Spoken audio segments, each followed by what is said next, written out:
Buenas noches. Al mediodía nos habíamos quedado con unos temas y habíamos estado platicando de ellos. Y quiero, quiero regresar y comenzar desde el principio porque no lo completamos. Les decía que México está viviendo una transformación.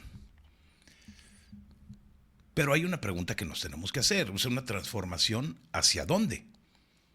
Porque sí, efectivamente, nos estamos transformando, pero la verdad es que no para bien, porque mientras que el gobierno está hablando de un cambio histórico, como dicen ellos, de justicia, de democracia, de un poder que finalmente está puesto en manos del pueblo, hay una realidad que se desarrolla de manera paralela, al mismo tiempo, que merece nuestra atención. Una realidad en la que el poder del Estado se está expandiendo mientras que las herramientas del ciudadano para defenderse se reducen. Una realidad en la que cuestionar las decisiones del gobierno pueden llevar a aquel que lo critica a que termine expuesto, señalado, incluso convertido en parte del debate desde las mismas estructuras oficiales como la mañanera. Estamos viviendo un momento en el que la justicia parece moverse con una velocidad determinada cuando el involucrado es un adversario político, pero que tiene otro ritmo cuando el asunto llega a tocar a personas que son más cercanas al poder.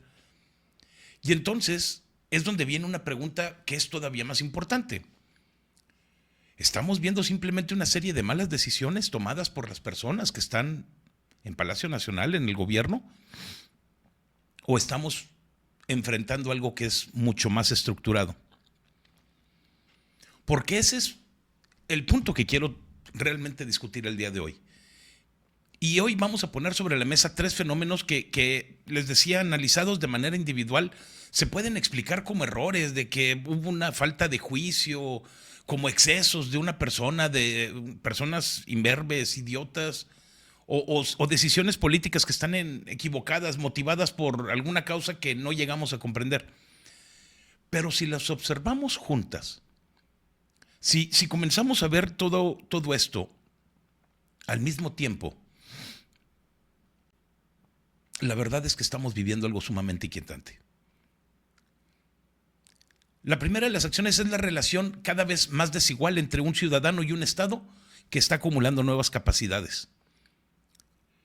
Hay reformas, modificaciones legales, la eliminación de los contrapesos, transformaciones al Poder Judicial, facultades nuevas que se le están dando a diferentes instituciones, principalmente al Poder Ejecutivo o a las instituciones que pertenecen al Poder Ejecutivo. Y mientras que todas estas atribuciones del gobierno están aumentando, las posibilidades de que una persona común pueda enfrentarse a una decisión arbitraria de parte de todos ellos cada vez son más complicadas. A ver, díganme ustedes, ¿quién está ahorita para defender al ciudadano cuando el abuso proviene precisamente de la autoridad que debería de estarlo protegiendo? El segundo asunto que tenemos que ver son estas listas, los señalamientos que se han hecho desde el poder hacia periodistas, comunicadores, críticos, influencers, ciudadanos, cualquier persona que resulte incómoda y que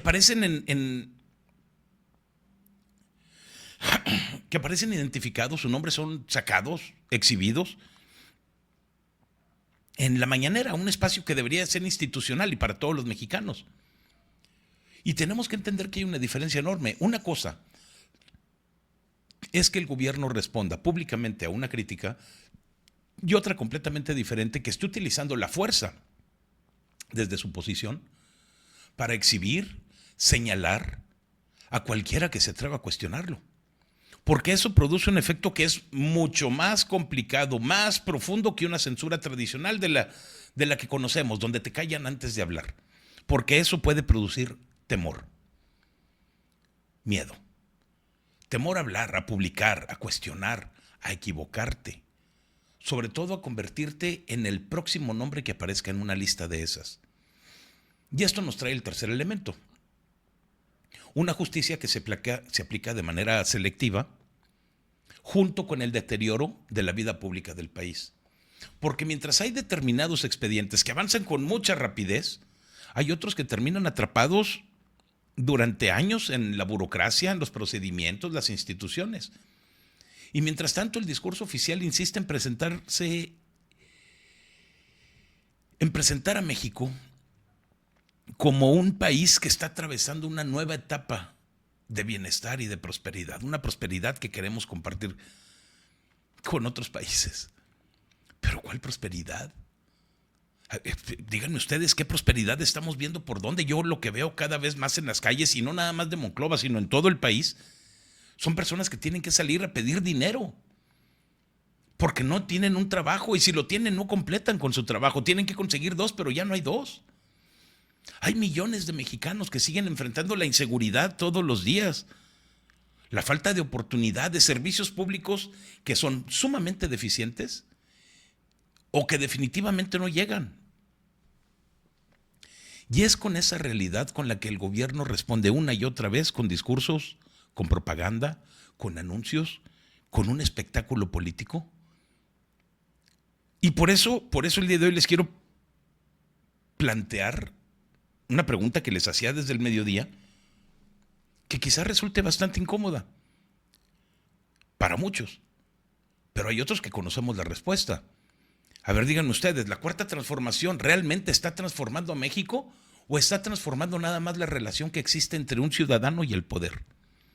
Porque si el resultado de esa transformación termina siendo un Estado con cada vez más fuerza, ciudadanos con menor capacidad de defensa, contrapesos debilitados o inexistentes, con un costo creciente para aquellos que no estamos de acuerdo con lo que se está haciendo, entonces ha llegado el momento de dejar de discutir solamente las etiquetas políticas. Porque esto ya dejó de ser una pelea entre izquierdas y derechas, fifís y chairos. Dejó de ser entre la extrema derecha y los opositores y el gobierno. No debería depender de si tú simpatizas con Morena, con el PRI, con el PAN o con ningún partido. La discusión que tenemos que tomar es bastante más elemental. ¿Cuánto poder estamos dispuestos a darle al gobierno? ¿Y cuánto espacio de libertad estamos dispuestos a conservar nosotros como ciudadanos? Porque un gobierno puede ganar una elección, puede conseguir una mayoría legislativa, puede gobernar estados y municipios y puede tener una popularidad enorme y pueden sacar estas encuestas con el 200% de aprobación si tú quieres. Puede tener millones de simpatizantes que ni siquiera saben que están registrados en el partido. Pero hay algo que ningún gobierno debería de cruzar, una línea muy, muy pequeña que ninguno debería de cruzar. Ningún gobierno debería de tener la capacidad de decidir sin límites quién puede cuestionarlo, quién puede defenderse de sus decisiones, y menos quién tiene que guardar silencio cuando está frente a él. Y es por eso que hoy no quiero que esta conversación solamente sea sobre Morena, porque no quiero que sea sobre Morena, quiero que hablemos del poder, de cómo consigue concentrarse, cómo construye todos estos mecanismos para protegerse, cómo está utilizando las instituciones, cómo puede influir sobre el espacio público, pero sobre todo de lo que sucede cuando un ciudadano recién descubre que las instituciones que fueron creadas para protegerlo comienzan a funcionar más cerca del poder que de la persona.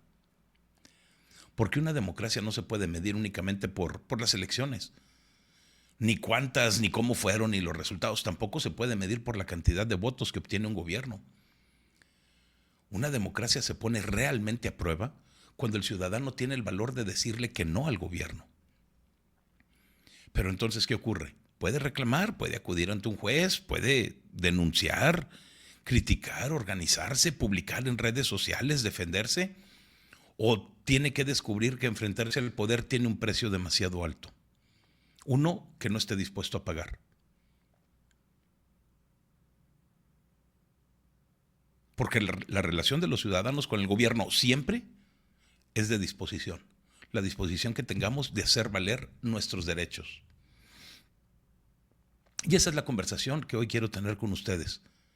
Porque probablemente nos hemos estado haciendo la pregunta equivocada o lo hemos estado viendo desde el punto de vista equivocada. Tal vez ya ni siquiera deberíamos de preguntarnos qué tan poderoso se ha vuelto Morena o qué tan poderosa es la cuarta transformación. Hay otra pregunta que tenemos que respondernos, una pregunta que afecta incluso a aquellos que el día de hoy están apoyando al gobierno.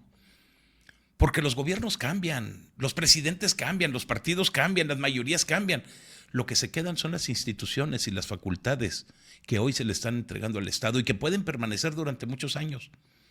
Y algún día van a ser utilizadas por alguien que piense completamente diferente a nosotros. Por eso la pregunta es, ¿qué tan pequeño estamos permitiendo que quede el ciudadano frente al poder? Pero sobre todo, ¿cuánto estamos dispuestos a perder antes de darnos cuenta que el problema ya no es quién gobierna, sino cuánto poder le hemos permitido tener? Cada reforma le arrebata poder al ciudadano y se lo entrega al régimen de la 4T. La 4T ha perfeccionado esta técnica, una técnica sumamente perversa, sistemática, cínica. Están presentando cada cambio legal como un avance histórico contra la corrupción, el neoliberalismo, contra las élites, cuando en realidad es nada más un golpe calculado. Uno que debilita cada una de las defensas del individuo frente al Estado. No es casualidad, no fue un error de cálculo, no fue tampoco un exceso de celo. Es un sistema de concentración de poder que están ejecutando con mucha frialdad, con la frialdad de quien sabe exactamente lo que está haciendo. La reforma al Poder Judicial es, yo creo que el ejemplo más escandaloso, más vergonzoso de esta estrategia. Se vendió a la opinión pública como la democratización de la justicia, como la llegada del pueblo a los tribunales, el fin de los privilegios de una casta judicial. Pero no ha pasado más que poco más de un año desde que lo implementaron y es un fracaso, un fracaso que nosotros ya habíamos anunciado, habíamos documentado y lo habíamos dicho. Un fracaso que era bastante previsible para cualquiera que no estuviera cegado por la propaganda de Morena, como los chairos que están en el chat. 6 de cada 10 expedientes, 60%, 63% realmente, 6 de cada 10 expedientes de los asuntos que están en los juzgados y tribunales federales tienen algún rezago, algún tipo de rezago, punto. Hay más de 210,000 carpetas atrasadas solamente en el Poder Judicial de la Federación. Los tribunales colegiados de circuito son los que tienen el mayor problema, con un 66% de sus asuntos en un estado de demora. Los órganos que ahora están llenos de jueces y ministros que fueron elegidos con el filtro de la lealtad partidista, con la afinidad ideológica, no están resolviendo más rápido ni con mayor calidad. Resuelven, si es que lo llegan a hacer, a favor de quien manda. Incluso en la Suprema Corte de Justicia, la nueva Suprema Corte de Justicia, la productividad cayó un 37% en su primer semestre de operación con respecto a la integración anterior, es decir, a cómo estaban conformados antes, con Norma Piña, aunque les arda el asterisco. 7 de cada 10 asuntos terminaron sin que hubiera un análisis profundo. Muchos de ellos fueron resueltos por meras cuestiones procesales, lo que no es justicia, ni pronta ni expedita. Lo que estamos viendo es un aparato que está capturado, que exige obediencia en lugar de independencia. La disciplina sobre el derecho, la conveniencia política sobre la legalidad. La Suprema Corte de Justicia, que es un poder independiente de este país, una de las bases, uno de los 3 poderes de la nación, se ha convertido en un órgano dócil, amaestrado, como el perro al que le pusiste un collar de castigo y cada vez que algo hace mal, le estiras hasta que no hace nada. Se ha vuelto servil al poder ejecutivo. Está avalando criterios que están dejando al ciudadano literalmente sin armas. Porque primero habían debilitado el amparo mediante todas aquellas reformas que restringieron los alcances que tenía de manera deliberada. Y el día de hoy, con una decisión que tomaron, desde el Pleno de la Suprema Corte de Justicia te están diciendo que la Unidad de Inteligencia Financiera puede congelar las cuentas bancarias de cualquier ciudadano en base a meros indicios razonables. ¿Qué carajos es un indicio razonable? ¿De qué? Indicios razonables es todo lo que dice. Y además, que los jueces federales no pueden ni siquiera levantar esos bloqueos mediante una suspensión cautelar. No pueden. Una autoridad administrativa decide, sin que haya una sentencia, sin que haya un juicio, sin que haya un control judicial, deciden inmovilizar el patrimonio de cualquier persona física o moral y ya, se acabó. Porque eso lo decidió el gobierno, porque eso es lo que quieren. No están buscando criminales, no están deteniendo a los criminales, no están, oye, hay indicios de crimen. No, quieren todo el poder sobre ti, ciudadano normal. Los criminales es ilegal combatirlos, acuérdense. Pero no es ilegal combatirte a ti, ciudadano, y a ti es al que te voy a extorsionar.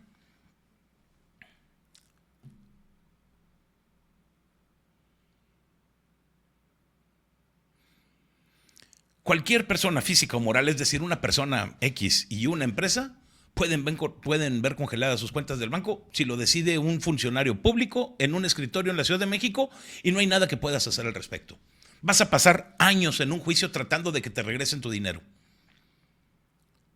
Porque vas a tener que pelear, si tienes recursos, si tienes tiempo, si tienes los abogados, para recuperar lo que es tuyo, seas o no culpable. Pero tu vida económica se va a paralizar durante todo ese tiempo. Tus empresas se van a ir a la quiebra, tu familia se va a hundir. Y a ver, ¿quién carajos está controlando la unidad de inteligencia financiera cuando se equivoque? Cuando actúe con información incompleta, falsa o peor, cuando quieran abusar de esta facultad contra un adversario político, contra un empresario crítico, contra un periodista incómodo o un ciudadano que simplemente molesta al régimen. No hay nadie, absolutamente nadie. El poder ya lo concentraron brutalmente y sin ningún contrapeso. El ciudadano, como nunca, está más indefenso. Ya habían preparado el terreno desde el 2025 con esta reforma que le hicieron a la ley de amparo, cuando ordenaron negar la suspensión, cuando esta suspensión pudiera facilitar, otra vez, una palabra demasiado abierta, operaciones ilícitas. Una fórmula tan vaga y peligrosa que abre la puerta a cualquier abuso de parte del gobierno. La Corte actual, la Suprema Corte, lo que hizo el día de ayer solamente fue cerrar el círculo con una sumisión ejemplar, pero hincados de rodillas. Antes había jurisprudencia que permitía que el juez protegiera temporalmente el patrimonio de las personas, pero hoy esa protección desapareció por completo.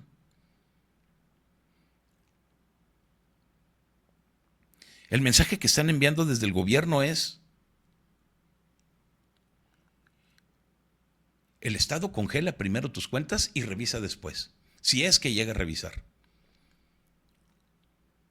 Los daños que son irreparables, todas estas empresas que van a quebrar, las familias que no pueden pagar sus deudas, los proyectos que se están deteniendo, las vidas que se pueden arruinar, son irrelevantes frente a la razón del Estado que este gobierno invoca con la misma desvergüenza con la que antes anunciaba el autoritarismo de otros. Y no es todo, porque la misma Corte, producto directo de la reforma judicial, de la elección del 2025, le dio luz verde unánime al gobierno para que pueda controlar más de 24,000 millones de pesos. Hay quienes mencionan que son 45,000 millones, provenientes de todas esas cuentas inactivas de tus afores. Es decir, que si tú tienes dinero en tu afore, aguas porque te lo van a quitar. Y para que lo recuperes va a ser un relajo del tamaño del mundo.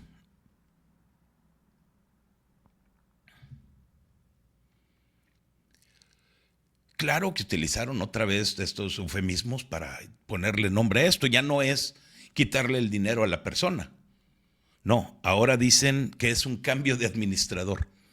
O sea, el dinero que era tuyo lo van a tomar ellos, lo van a utilizar, nada más cambió de administrador. Es una transferencia a un fideicomiso público. Y con eso pretenden que nos quedemos callados.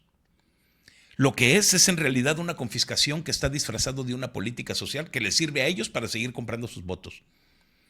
Un saqueo elaborado tan sofisticado sobre el ahorro de los trabajadores.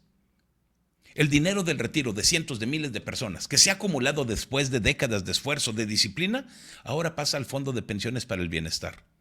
Ese pozo que está diseñado para sostener a todos los elefantes blancos, el Tren Maya, el aeropuerto, la refinería, el programa de gas bienestar o agua bienestar, pero también a todos aquellos programas clientelares que están comprando las lealtades y los votos a costa del futuro de aquellos que cotizaron.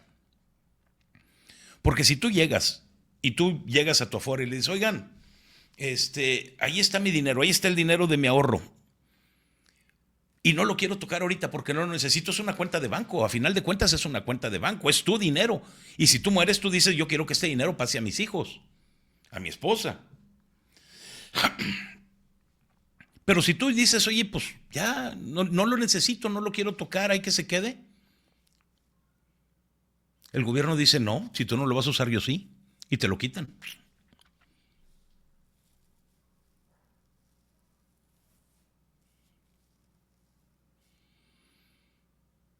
Y ya.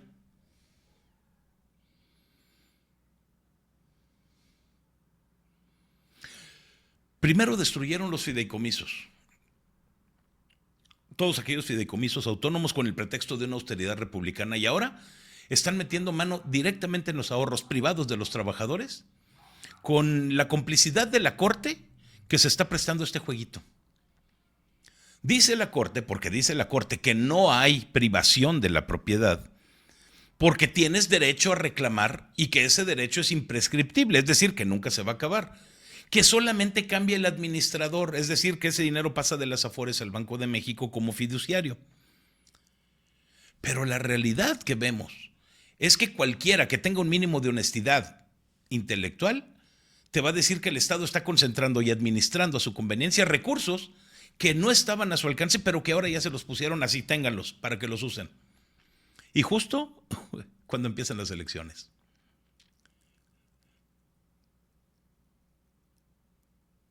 Para aquellos que no se dejan engañar,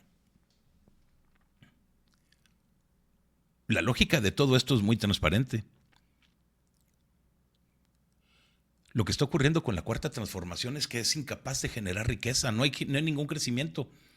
Lo único que está generando es dependencia de esos programas, subsidios condicionados, una pobreza dignificada y muchísima propaganda.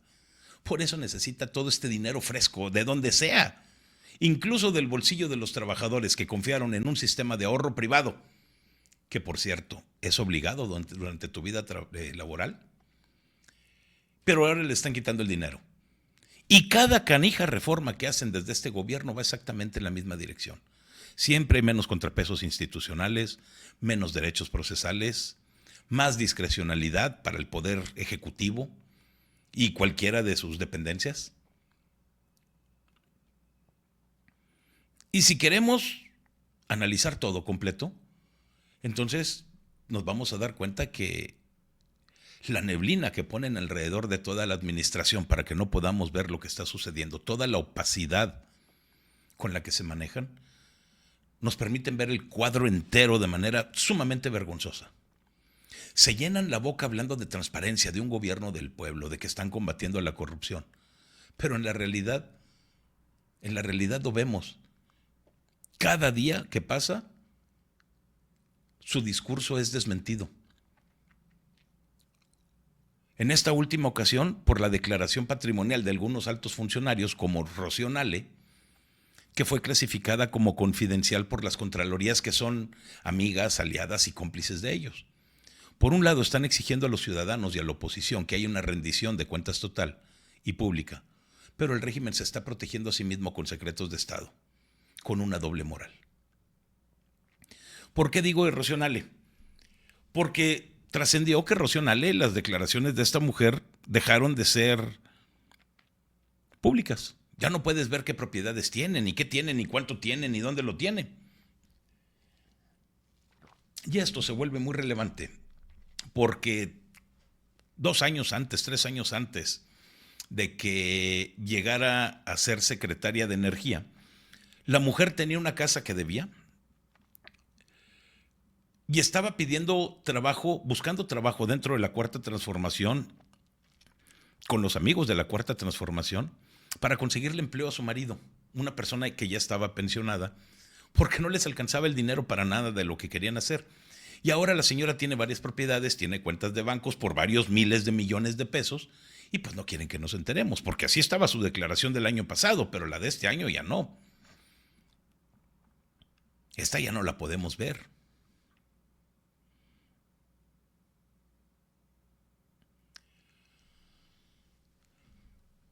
Por otro lado, la Comisión de Búsqueda de Personas Desaparecidas está gastando 262,000 pesos en artículos de oficina, pero 0 pesos en exploraciones de campo.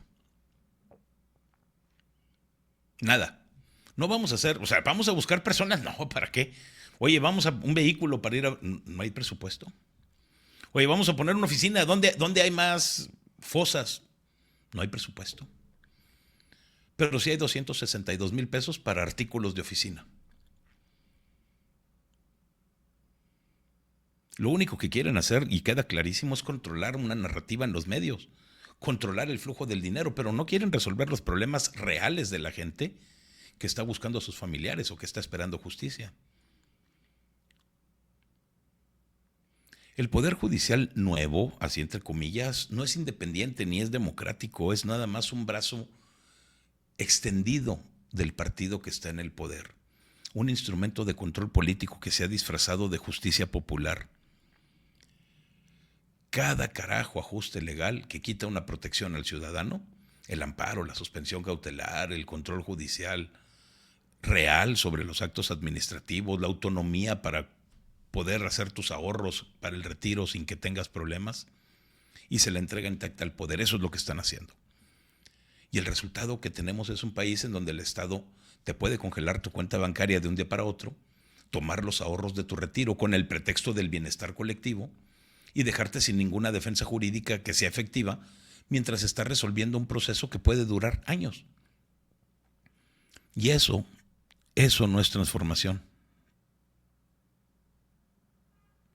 Es autoritarismo burocrático, con discurso de izquierda. Una versión nueva, moderna, sofisticada, pero bastante más cínica del control estatal que los regímenes populistas siempre han soñado, pero que ahora están ejecutando muy eficientemente y alarmantemente. Y todo esto forma parte de una arquitectura que es bastante más amplia, más consciente del desmantelamiento de los contrapesos. La elección popular de jueces, magistrados, que celebraron como el triunfo de la soberanía popular, lo que ha hecho ha sido traducirse en la llegada de todos estos perfiles, cuya única credencial es la afinidad ideológica con el partido gobernante, la disciplina partidista, la disposición a obedecer. El órgano de administración judicial ahora está intentando, con medidas de emergencia, redistribuir cargas de trabajo, suspender temporalmente el ingreso de nuevos casos en los tribunales que están más saturados. Pero esas medidas no resuelven el problema de fondo. Un sistema que está diseñado deliberadamente para la lealtad y no para la excelencia técnica ni para la independencia. No va a resolver nada. Cuando la Corte resuelve asuntos en los que el Poder Ejecutivo es parte, el porcentaje de fallos favorables al gobierno es notoriamente alto y sospechosamente consistente. Cuando se trata de proteger al ciudadano frente a los actos y abusos de la autoridad, las puertas se cierran con argumentos jurídicos que están torcidos, con la frase de interés social, definido unilateralmente por ellos. La reforma judicial no democratizó la justicia, la politizó, pero hasta el corazón, hasta el núcleo, hasta el tuétano. Convertir la judicatura en un botín electoral garantizó que el poder tenga jueces a modo. Y esos jueces a modo ahora están validando uno tras otro los instrumentos de control, el financiero, el patrimonial, todo lo que el régimen necesita para poder neutralizar a sus opositores, disciplinar a los críticos, financiar su maquinaria clientelar, porque es incapaz de generar dinero por sí mismo. El ciudadano común se ha quedado atrapado en una trampa perfecta, cruel. Si critica va a ser señalado y hostigado. Si tiene recursos, estos se van a congelar con indicios razonables y que nadie controla de verdad, ¿eh? Si el adversario ahorró para su vejez, esos recursos van a ser redirigidos a los fondos del bienestar con estos eufemismos técnicos. Si está buscando justicia, Va a encontrar tribunales que están saturados, rezagados, con unos criterios que hablan mucho de interés social, pero ajustados a la conveniencia del Estado. La ideología de la Cuarta Transformación, que es esa mezcla tóxica de moralismo, victimismo, el culto a la figura de un líder, el desprecio por las instituciones, justifica todo esto como la defensa del pueblo. Pero el pueblo real, el que trabaja, el que cotiza, el que está esperando un amparo que funcione o una pensión digna para poder sobrevivir en su vejez, es precisamente el que está perdiendo poder con cada reforma. El régimen gana sus herramientas de ataque económico, judicial, para golpear a los ciudadanos y cada vez están más afiladas. Pero el individuo pierde incluso las últimas trincheras de resistencia legal. No hay nada que hacer. Y no es un accidente, no son errores, no son malos juicios, es el diseño que están poniendo. Porque cada norma, cada criterio de la Corte que acaban de renovar, cada clasificación de confidencialidad, cada partida presupuestal que se gasta en una oficina en lugar del campo, está confirmando exactamente la misma verdad que les vengo diciendo desde hace mucho tiempo. La Cuarta Transformación no está buscando empoderar al ciudadano, está buscando subordinarlo, disciplinarlo, dejarlo sin defensas, y es bastante visible para el que quiera ver. Y lo está logrando muy eficientemente. Lo está disfrazando todo de justicia social, de combate a las élites. El autorismo de la burocracia está avanzando. Las defensas del individuo todos los días están retrocediendo. Pero el discurso oficial sigue vendiendo la derrota de la libertad como una victoria del pueblo. Mientras que todos los días se está concentrando poder. Neutraliza los controles y deja al ciudadano cada vez más solo frente al Estado.